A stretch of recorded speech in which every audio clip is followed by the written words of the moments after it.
Open your cerebral cortex and shift your lobes into upper beta phase, because you are going to have Bitcoin knowledge transmitted directly into your vestibulocochlear. Your host of Bitcoin Knowledge is Trace Mayer, an early Bitcoin advocate since it cost $0.25, but this is not intended to be investment advice. A doctor of jurisprudence, but this is definitely not legal advice. And an investor in core cryptocurrency infrastructure, including Armory, BitPay, Kraken, and Nitagio, but this is not a recommendation of those services. Here, you get fed via direct mind download with pure and free Bitcoin knowledge. Okay, welcome back to the Bitcoin Knowledge Podcast. We have a legendary interview today with Jeff Garzik. He's a core Bitcoin developer and been involved in the Linux community also pretty much since the beginning of Linux. Welcome to the podcast, Jeff. Thanks, Trace. Yeah, so it's kind of fun, those of us that have been around the space for a while, we butt heads on a regular basis, right? And I remember I actually butted heads quite a bit with both, I think, you and Greg Maxwell. Like 2012, 2011, might have something even like been that. 2011. I mean, it was back in the day. Way back in the day. And, we had very vehement kind of disagreement on things. Andreas Antonopoulos actually got involved in it too. And that's what started him actually getting out publicly talking about Bitcoin. But what I think it highlights is, we can have very contentious issues. We can have vehement disagreements, but as long as we approach it in a very logical, professional way, out of that crucible of discussion, we can get the best ideas. Oh, I completely agree. And, part of open source is about transparency. You've got to get those discussions out in the open. You will have disagreements, and drawing parallels with the current block size debate, there are plenty of disagreements, but at the end of the day, with scaling Bitcoin and some of the other efforts, coming together as a community and really solving these problems together, because that's where our community is going to move forward. Any sort of fracturing, you saw that with the Unix industry decades ago, et cetera. That's really what open source works against. And I think that Bitcoin is very much the same way as Linux, is you get that the openness, the transparency, but you need professionalism along with that. And if you don't have that professionalism, then at the end of the day, people just sit in their silos and disagree, and it's not productive at all. And so being professional and working together is absolutely key. So, what's a little bit of your background? You got started with Linux in the very beginning. You got started in Bitcoin. I think some of your first commits were in 2010. Almost late 2010. Maybe you can talk a little bit about your background, and I mean, why is Jeff Garzik such a big deal? Well, I like to think that I'm just one more nerd. I've just been around the block a little bit more than everyone else, but I'm not necessarily any more special than any other developer. My background is coming from Linux. I was a very early Linux developer, even before the days of Red Hat back in 91, 92, 93. And I see so many parallels between Bitcoin and Linux, in that in the early days of Linux, you had university students, professional engineers working on their spare time with this stuff. And, it was really very early stage, early efforts. And with Bitcoin, it's very much the same way. And I think the ecosystem is going to, as I've seen in Linux, I think the ecosystem is going to take that next step and start to professionalize, make some new connections with enterprise grade Fortune 500 companies. And that's really what's going to take Bitcoin to the next level. You saw the network effect take hold in Linux, both on the software side, where companies would require Linux in order to have, say, a database running or something like that. And on the developer side, you also had a clear network effect of Linux developers saw that other very smart people were challenging themselves with this new operating system that came out of a university student from Helsinki, Finland. And with Bitcoin today, you have exactly the same thing. You have this massive energy of developers who are looking not only at challenging themselves, but challenging really the world at large to think differently, think decentralized, think how can we change trust? How can we change fundamental business rules? Not just IT, but the world at large. How can we change people's interactions? And that's really what's, I think, firing up a lot of developers today. Yeah. So, you mentioned the network effects there. We've got, I've identified 7 of them. We've got speculation, merchants, consumers, miners, developers, financialization, and then this kind of world reserve currency status. So honing in on like the 2 network effects that you've really kind of hit on, we've got developers and we've got financialization. When you look at the developers, like why do developers build the stuff that people want to use that's valuable? And so why would developers want to build on Bitcoin as opposed to building on something else? And if the developers come and build on Bitcoin as opposed to something else, what does that mean for the entrenchment of that network effect? Like, and any competitors that might try to compete with Bitcoin? I'll answer the second question first. I think that once you have that network effect, you really are incentivized to continue within that project space because you just have so much momentum in other projects. Programmers download, for example, development libraries that are written by other programmers, and they build on top of that, sort of like layers of an onion.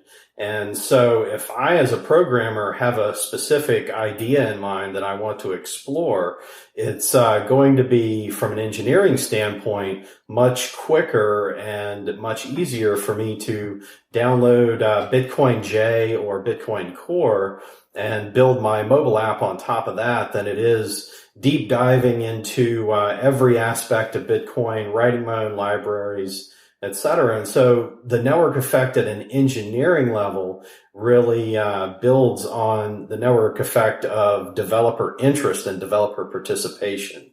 And so if it's easier for developers to participate and there are more developers in the ecosystem, which you do see if you can go to github.com, they have some charts and search tools which will show how many repositories are working on Bitcoin related things. And that graph is basically a hockey stick in terms of developer engagement, developer projects, developer activity. And so I think that just like Linux in the early days, you're really seeing exactly the same thing with developers in Bitcoin is there's just incredible momentum, and it, like all network effects, builds on itself.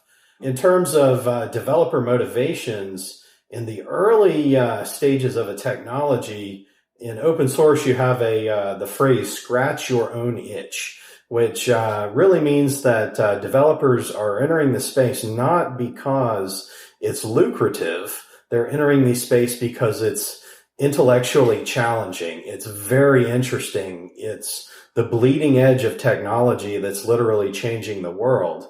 And so developers see that, they want to be a part of it, they want to have an impact, and they will enter into a project based on their own interests. And then that's how Linux really got its start with its developer momentum. And then as the ecosystem matures, those developers start companies, work for other ecosystem-specific companies, and the entire industry grows from there.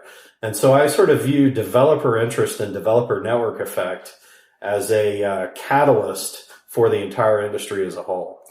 Yeah, so what about any potential competitors to Bitcoin? I think it was at a Ripple meeting, and they put up a chart, and they had identified there are about 4,000 full-time developers working on Bitcoin or Bitcoin-related projects. I would say even 10,000 or more. 10,000 or more. And then there's about 200 working on Ripple full-time and 50 or so working on Ethereum full-time. But I mean, those are the top 3, decentralized consensus blockchain type projects out there, right? I mean, there's not really anything else that's got anything close to this type of gravity when it comes to developer interest and work. That's right. And I think that Ripple is interesting in that it creates sort of a web of interconnections. The Hyperledger project is sort of an interesting related offshoot where they try to connect and federate a lot of these currencies. But I don't really see a lot of new developer interest on Ripple, quite frankly. But Ethereum is all the rage right now. Consensus just did a deal with Microsoft to put Ethereum blockchain as a service on the Microsoft Azure cloud services platform, which was absolutely huge. And I think that Ethereum is really going to grab a lot of developer interest. And the reason why is it's a brand new paradigm. It's a brand new programming language. It's not just a blockchain. It's literally a new programming language that interacts with an economy. And so you marry the economy with a brand new programming language, and that's just draws programmers like flies to honey. It's just a fantastic synergy. It's a fantastic new technology. I think that most people will look at Ethereum. They'll see, okay, it's a new programming language. It's a very young blockchain, and they'll want to marry the Ethereum programming language to some of their existing environments, some of their existing chains. So I think Rootstock, for example, another project which marries Ethereum and Bitcoin, will possibly be some of the market winners because you're combining Bitcoin's transactional security, the hash power security, with this new smart contract programming language. And so that's what those sort of solutions that and the Ethereum guys are coming out with BTC Relay, which is a way to immediately basically pay for dApps in Bitcoin. And so that's another interesting marriage between the current highly secure Bitcoin network and the newer technologies that are evolving. So I really see Ethereum as one of the leading lights of the new, you call it blockchain 2.0, Bitcoin 2.0, whatever marketing label you want to put on it. Ethereum is really, in my opinion, the first really interesting blockchain after Bitcoin. They're not a copy like every other altcoin out there with some minor variations to Bitcoin. It's something truly new and innovative. So it's very exciting. How about these teams that are working on stuff? We've got, momentum increasing in the Bitcoin development community and the financialization. I mean, are these big teams coming from like Wall Street, Fortune 500 companies? Where do you see those kinds of network effects taking root in terms of this financialization of Bitcoin? Well, in terms of raw developer teams, we're definitely seeing a notable uptick in Bitcoin Core specifically. Some new developers are coming into the space, which are we're very excited about. That's increasing, the momentum of code development. That's increasing our code quality through better tests, et cetera. But where they're coming from is still not the big financial shops and Fortune 500 companies. It's still the developers that find this very interesting. They are self-motivated to join Bitcoin Core or Ethereum or some of these other development efforts because they, again, they scratch their own itch. They're very interested from a self-motivated perspective. And I think the next wave in 2015, moving forward 16 and 17 is going to be those, as you have the financialization, you're going to see more of the corporate teams coming in and contributing to open source. You're going to see standardization by the big auditors and financial firms on smart contracts, on some typical transactions that are either currency or asset, et cetera. Those are all going to basically mature as the big players in the financial space move from exploratory projects and pilots to actually rolling this out in production. And so I think that there's a huge momentum uptick. We see a lot with, for example, R3. They got headline 25 banks are in their consortium. Just today, there was a headline that blockchain.info spoken with over 100 banks about their wallet. And you're starting to see the pilot phase of what's going to be another hockey stick in momentum, in my opinion, with that financialization network effect. Switching gears, we've had a lot of this block size debate. Could you give us a quick rundown on your BIPs, BIP 100 and BIP 102? Like, what are they? Sure. So BIP 100 is essentially in my opinion, it's a exercise in open democracy, in that it is miner voting for a block size increase. But that's a very simple explanation, and we need to unpack it a little bit. Miner voting occurs over a 3-month period. And so you have essentially a slow motion rolling vote for block size, at which the users have 3 months to assess, is this a good direction? Is this a bad direction? Give feedback to miners about, we'd rather not go here. We like what you're doing, etc. And miners in turn are essentially a proxy for the users, because miners are, of course, they're paid in Bitcoin. And so their incentive is to maximize that long-term value of Bitcoin, because that maximizes their long-term income. And so if they suddenly depart from the user's wishes, that's going to negatively impact Bitcoin's value. And they're just not going to do that. And so I thought that using that proxy effect, that incentive that marries the miners to the users, would be a highly effective way to decide what is sort of undecidable. And what I mean by that is block size really posits an economic question of who should use Bitcoin, how many Bitcoin transactions should be on the network, what is the Bitcoin network velocity, bandwidth, transactions per second, etc. And I think that you really want to maximize the ability of users to know what's going on in the system and exercise their voice. And that's what BIP 100 aims to do. However, that's a fairly big change, and we may reach the block size maximum, which is currently 1 megabyte, before we make this decision. And so I designed a second BIP 102, as strictly a fallback, a short-term bump in the block size from 1 megabytes to 2 megabytes. It's very simple. It's almost stupid simple. And there's no voting. There's no any sort of adjustment beyond 2 megabytes. It's just simply changing that number from 1 to 2.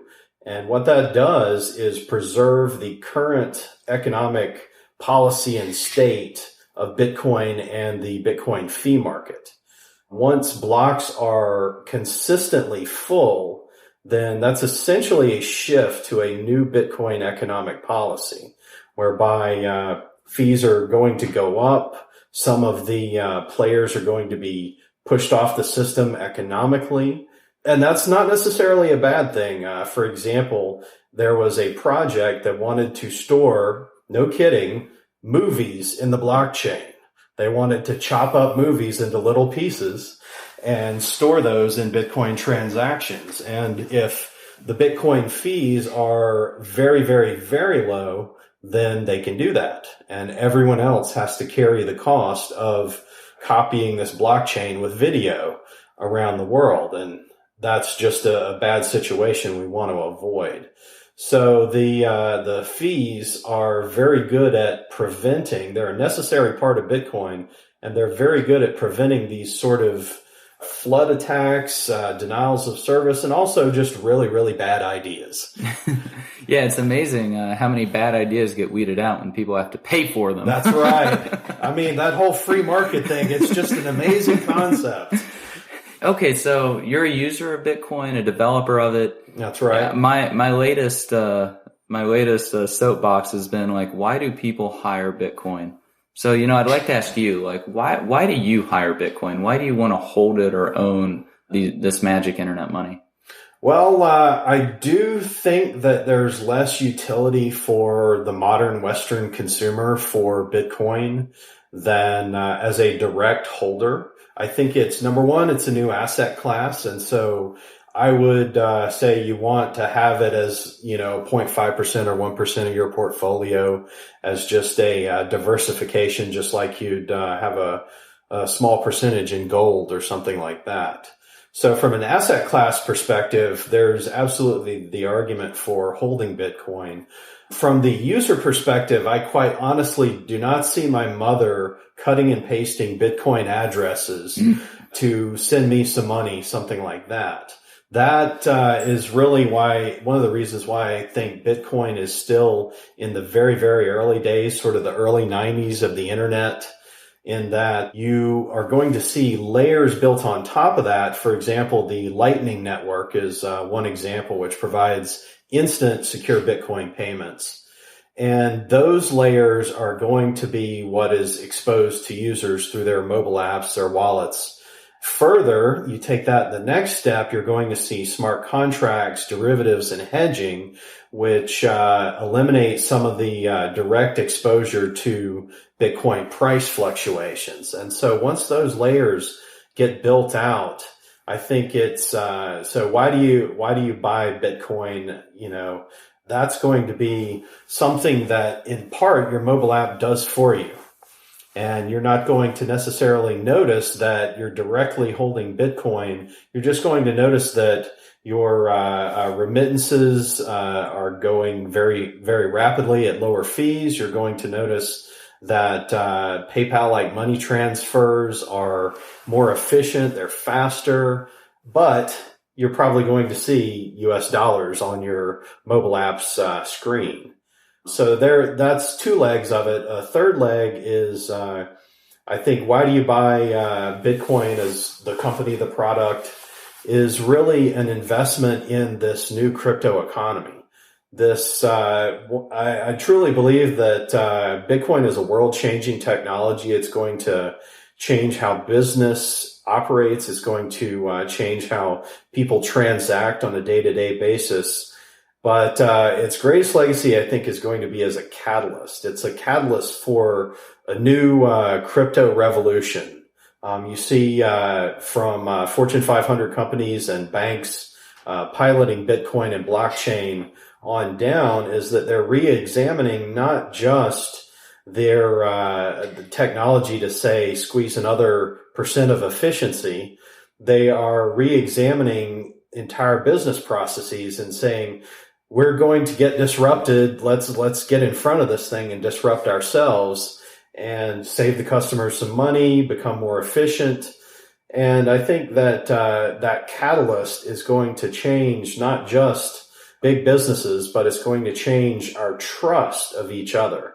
Trust is such a huge component in Bitcoin itself, in that previously you had to trust some sort of central party if you're transacting large amounts of value, and typically, escrow or custodians, etc. And the Bitcoin really posits you put a lot of your trust in math and in this almost organic entity. Chicago Federal Reserve called it an automaton, and that's what Bitcoin really is. It's you have thousands upon thousands of Bitcoin nodes out there in the world. They're like cells in an organism.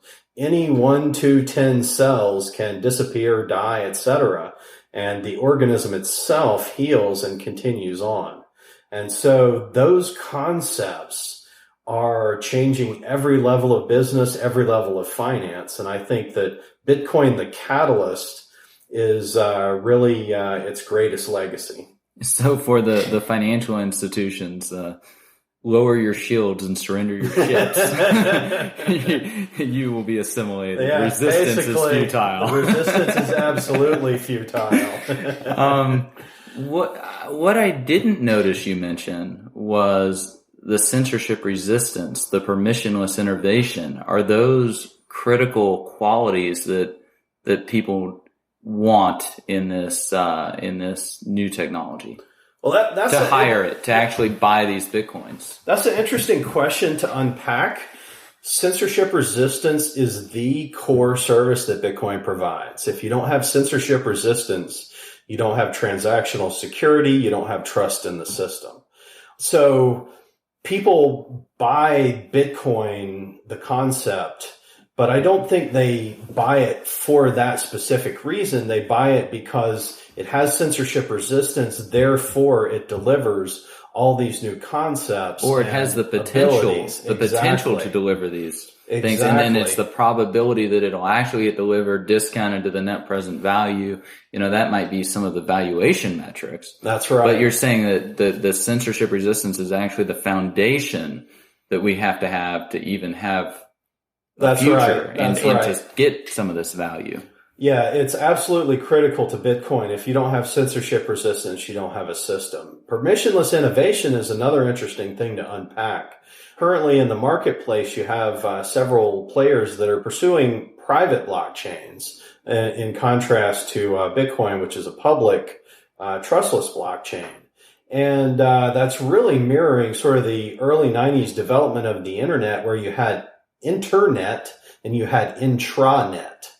And you can build a private blockchain. You can build these private walled gardens and ecosystems, but you're not going to achieve that developer network effect, that permissionless innovation on a closed CompuServe Prodigy like Genie. That's a blast from the past too.